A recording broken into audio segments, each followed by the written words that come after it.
qual a importância das obras na salvação do crente, né? Será que as obras de fato são importantes, né? Será que as obras realmente ela é importante para a minha salvação, ou eu só preciso ter fé em Jesus?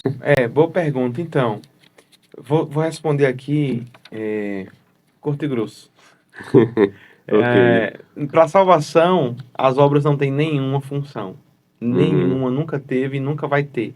Para ser salvo, repito, obra não tem nenhuma função. Ponto. Certo. Exatamente. Continuação agora. Porque tem a segunda pergunta, né? Aham, Que pergunta assim, aham. então qual é o valor das obras?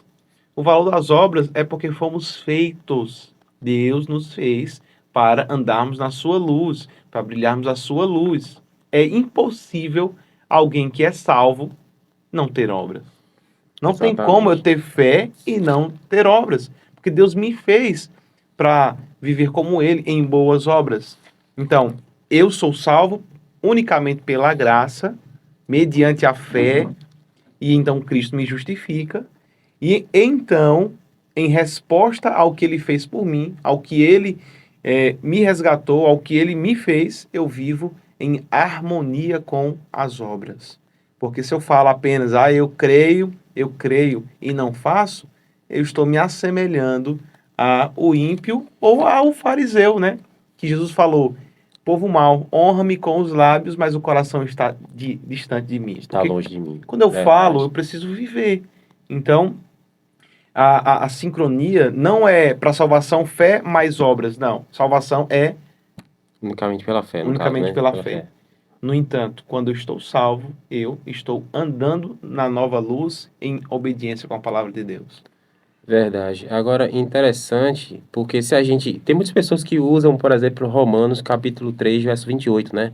Quando diz, né? Concluímos, pois, que o homem é justificado pela fé sem as obras da lei. Que foi isso que o pastor falou. Não é fé mais obra, né? Não, você tem que ter fé e ter obras. Aí você vai ser salvo, né? Não.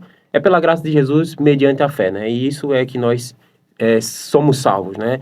Só que as pessoas pensam, né, que, não, agora eu vou viver em desobediência, né? Lá a Bíblia diz, né? Deus vos deu a liberdade, mas não usei dessa liberdade para dar ocasião à carne, não é verdade? Então, o verso 31 do mesmo capítulo, quando ele diz que que a gente é justificado pela fé, independente das obras, ele pergunta, então anulamos, pois, a lei pela fé? Ele diz, de maneira nenhuma, né? Antes confirmamos a lei. Ou quando as pessoas usam Romanos 5, 20 e 21, né? Veio, porém, a lei para que a ofensa abundasse, né? Mas onde o pecado abundou, superabundou a graça, né? As pessoas realmente exaltam muito a graça, correto, mas realmente tem um desprezo enorme pelas obras, as boas obras que Deus deixou de antemão para que nós andássemos nela, né? Como diz lá no livro de Efésios. Exatamente, né? É o que é conhecido como graça barata. O que é graça barata? Uhum. Graça barata é a hipocrisia, ponto. Porque assim, eu falo, mas não faço, né? Eu falo de graça, que Deus me salva, de fato, Ele salva, mas eu não quero ser salvo. Porque a partir do momento que eu falo, mas eu não estou, eu nunca estive. Dá para entender? Então, se eu falo da graça, Deus me salvou, mas eu estou vivendo uma vida diferente do que Deus me fez. Então, minhas palavras são hipócritas. Porque eu não estou vivendo o novo de Deus. Eu não estou vivendo o que Deus me deu.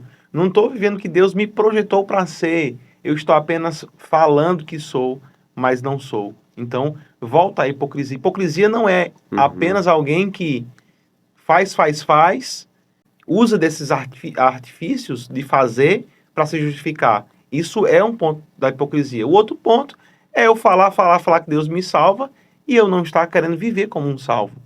Exatamente, pastor. E quando eu li esse versículo, né, que a graça superabundou, o próprio Paulo, mais à frente, um versículo à frente, ele já diz, que diremos, pois? Permaneceremos no pecado para que a graça seja ainda mais abundante? E ele responde, né, de modo nenhum. Nós que estamos mortos para o pecado, como viveremos ainda nele? Então, Exatamente. se a Bíblia diz que o pecado é a transgressão da lei, como é que eu posso dizer assim, não, então eu não vou cumprir a lei, porque agora nós vivemos na graça, né? Nós somos salvos pela graça, né? A fé em Jesus. Isso já basta. É a tal graça barata, como o pastor mencionou aqui. Ou se não, pastor, quando eles usam Romanos capítulo 6, né, 14, 16, porque o pecado não terá domínio sobre vós, pois não estáis debaixo da lei, né, sobre o jugo da lei, né, vamos dizer assim, mas de graça, mas debaixo da graça. Mas ele mesmo responde em sequência para que não deixasse dúvida na mente das pessoas, né, de que as pessoas pegavam um versículo isolado e esquecer do Exatamente. resto. O que é que ele diz em seguida, no próximo versículo? Pois que pecaremos porque não estamos debaixo da lei, mas debaixo da graça? De modo nenhum.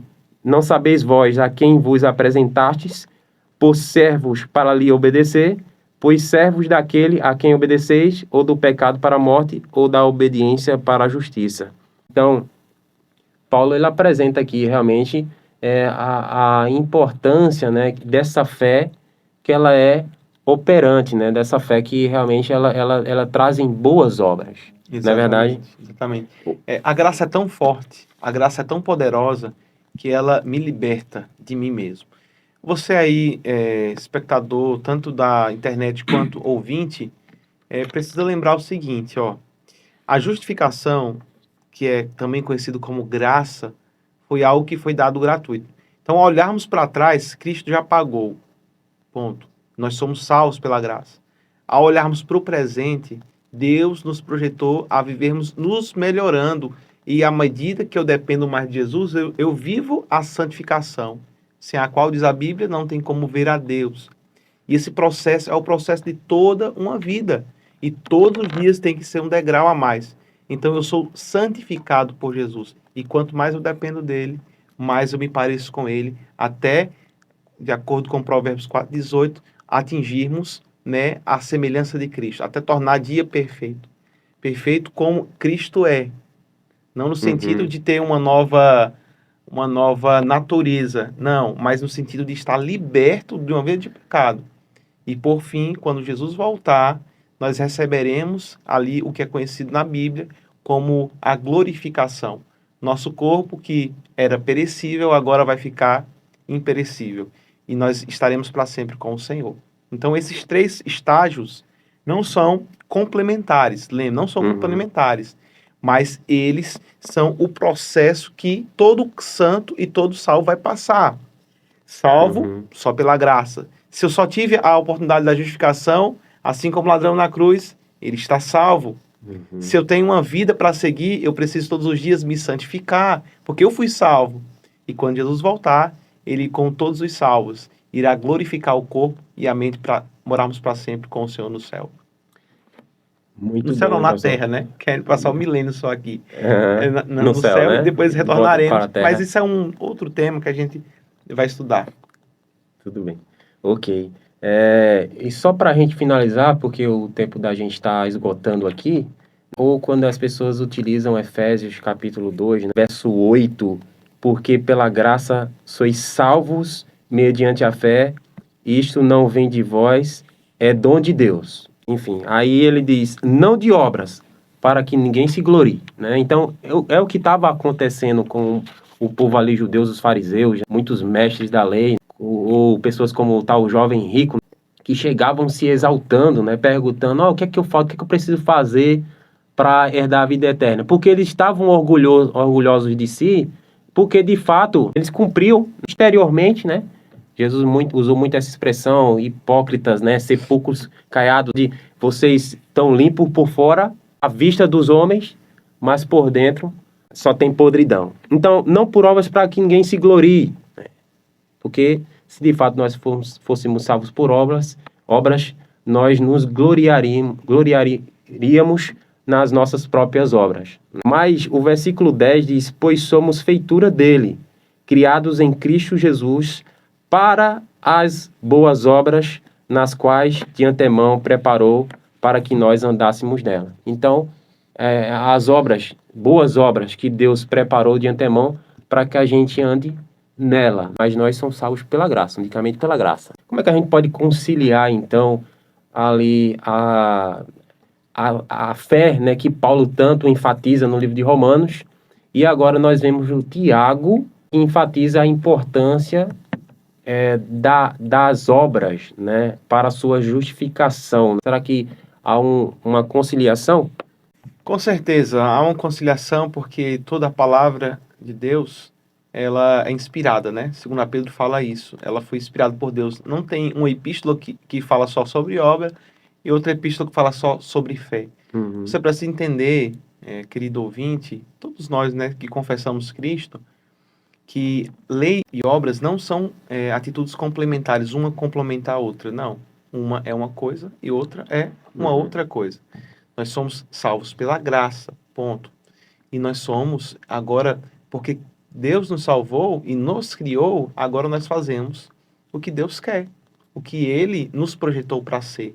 Então, assim, Deus, quando fez Adão e Eva, ele o fez perfeito, né? Uhum. Só que eles escolheram errado e a partir daí houve um plano de resgate. Então Cristo os resgatou e resgatou toda a raça humana. Mas aquilo que ele já fez ali com Adão e Eva precisa retornar, né? Porque ele fez para as boas obras. Ele fez o homem para crescer e ser perfeito nos caminhos de Deus. Então essa obra da redenção, ela é completa quando acreditamos e nós voltamos a ser regenerados. E aí todos os dias a gente vai se regenerando. Todos os dias a gente se parece mais com Cristo. E repito, quanto mais nós dependemos de Cristo, mais nós nos parecemos com Ele. Por isso, as epístolas não estão em contradição. Elas, na verdade, estão nos revelando que somos salvos pela graça, mediante a fé, e que nós fomos feitos para viver em harmonia com Deus, se parecendo com Ele em santificação.